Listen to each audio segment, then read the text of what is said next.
آج تیسری شب ہے خاتون جنت فاطمہ الزہرا رضی اللہ تعالی عنہا کا یوم وصال ہے۔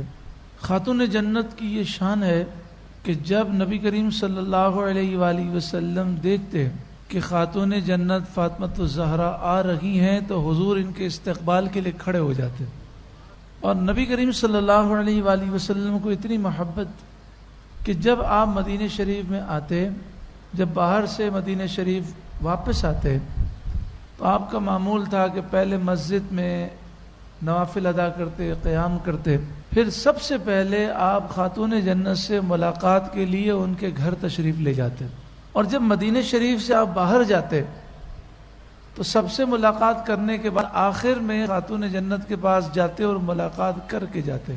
جب نبی کریم صلی اللہ علیہ وآلہ وسلم کا وصال ہونے لگا تو حضور نے خاتون جنت کو بلایا اور کان میں کوئی خبر دی تو آپ رو پڑیں، پھر خبر دی تو آپ ہنس پڑیں۔ حضور سے خاتون جنت کو کتنی محبت ہے۔ جب حضرت عائشہ صدیقہ رضی اللہ تعالی عنہا نے بعد میں پوچھا تو آپ نے کہا پہلے حضور نے میرے کان میں یہ خبر دی کہ میرا وصال ہونے والا ہے، تو میں یہ خبر سن کے رونے لگی، تو حضور نے پھر مجھے خبر دی کہ سب سے پہلے تم مجھ سے ملو گے۔ یعنی پہلی خبر میں حضور کے وصال کی خبر ہے، دوسری خبر میں خاتون جنت کے وصال کی خبر ہے کہ آپ کا عنقریب انتقال ہوگا، مجھ سے ملاقات ہوگی۔ لیکن حضور سے محبت کیسی ہے کہ اپنے انتقال کی خبر سن کر خاتون جنت خوش ہو گئے، اپنے وصال کی خبر سن کر خاتون جنت خوش ہوئیں۔ اب میری بہنیں توجہ سے سنیں، ہر بہن کو کنیز فاطمہ بننا ہے انشاءاللہ۔ نبی کریم صلی اللہ علیہ وآلہ وسلم نے فرمایا صحابہ کرام سے، بتاؤ عورت کی خوبی کیا ہے؟ صحابہ کرام نے مختلف جواب دیے، لیکن نبی کریم صلی اللہ علیہ وآلہ وسلم نے ان جوابات کو پسند نہیں فرمایا۔ مولا کائنات مولا علی رضی اللہ تعالیٰ عنہ اٹھے اور گھر تشریف لے گئے۔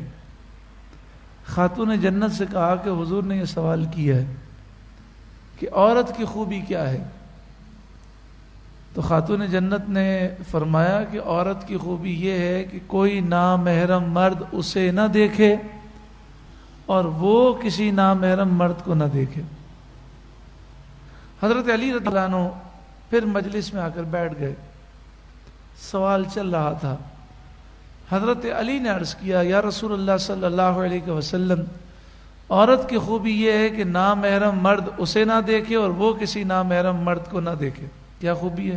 اتنا شرعی پردہ ہو کہ کوئی نامحرم مرد اسے نہ دیکھ سکے، اور عورت کی نگاہ کا ایسا پردہ ہو کہ وہ کسی نامحرم مرد کو نہ دیکھے۔ اب بتائیں ٹی وی پر، موبائل پر، یا ویسے ہی نامحرم مردوں کو دیکھنا کیا کنیز فاطمہ کی شان ہو سکتی ہے؟ تو آپ نے فرمایا، آپ نے عرض کیا رسول اللہ عورت کی خوبی یہ ہے کہ کوئی نامحرم مرد اسے نہ دیکھ سکے اور وہ کسی نامحرم مرد کو نہ دیکھے۔ تو آپ نے فرمایا علی یہ جواب کس نے سکھایا؟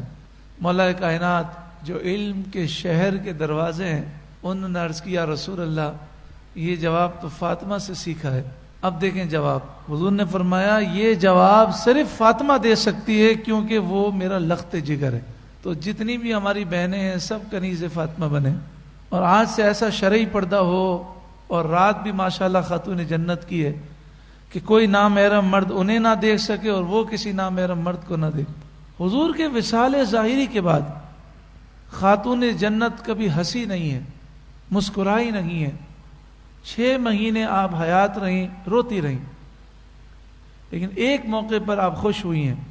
وہ موقع کیا ہے؟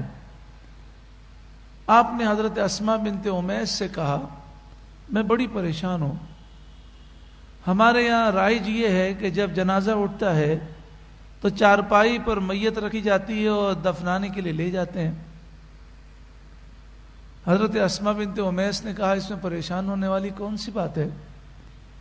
آپ نے فرمایا مجھے یہ فکر ہے کہ میرے جنازے کے بعد، میرے انتقال کے بعد جب میرا جنازہ اٹھے گا تو کیا میرے کفن کو نامحرم مرد دیکھ لے گا؟ مجھے یہ فکر ہے۔ تو حضرت اسماء بنت امیس نے کہا کہ حبشہ کے اندر ڈولی بنائی جاتی ہے جنازے کی، آپ نے فرمایا اے اسما مجھے دکھاؤ کیسے بنتی ہے، تم مجھ سے وعدہ کرو کہ میرا جنازہ اس طرح اٹھاؤ گی۔ تو انہوں نے کیا کیا کہ ایک چارپائی لی، چارپائی کے چاروں کونوں پر کھجور کی ٹہنیاں لگائیں اور پھر ایک بڑی چادر اس ٹہنی اوپر یعنی اس کے اوپر ڈال دی، تو ایک حجرہ نما بن گیا، ایک ڈولی نما بن گئی۔ کہا اس طرح آپ کے جنازے پر چادر ہوگی اور جنازہ اندر ہوگا، کوئی نامحرم مرد آپ کا کفن نہیں دیکھ سکے گا۔ حضرت خاتون جنت نے کہا اے اسما تو نے میرا دل خوش کر دیا، اب میں بے فکر ہو گیا۔ آپ خوشی سے مسکرائیں۔ میری بہنوں، یہاں تو ہر بہن کنیز فاطمہ ہے، لیکن یہود و نصارہ کی تقلید چھوڑیں، انہیں تو یہ فکر تھی کہ میرے جنازے کو جب اٹھایا جائے تو میرا کفن کوئی نامحرم مرد نہ دیکھ سکے۔ اور آج ہماری بچیوں کو کیا ہو گیا، جیسے ہی نیا سوٹ پہنا فوراً سیلفی بنا کر فیس بک پر واٹس ایپ پر سمجھاؤ تو کہتی ہیں یہ تو ہم نے فیملی گروپ میں ڈالا ہے۔ مجھے بتائیے کیا سب نے قسم اٹھائی ہوئی ہے فیملی گروپ کے ممبران نے کہ آپ کی تصویر کوئی نامحرم مرد نہیں دیکھے گا؟ ارے خدا کا خوف کرو۔ آج تو ہماری بہنوں کو یہ فکر ہے ہم برقع پہن لیں، اتنا قیمتی سوٹ سارے جہاں کو دکھانا ہے۔ ارے خاتون جنت سے اگر محبت ہے تو سچی محبت کرو۔ انہیں تو یہ فکر تھی کہ میرا کفن بھی کوئی نامحرم مرد نہ دیکھ سکے۔ تو آج ہماری ساری بہنیں کنیز فاطمہ بنے اور ہمارے سارے بھائی خاتون جنت کے صدقے میں شرم و حیا مانگیں۔ اللہ ہمیں بھی نگاہوں کی حفاظت کی توفیق عطا فرمائے۔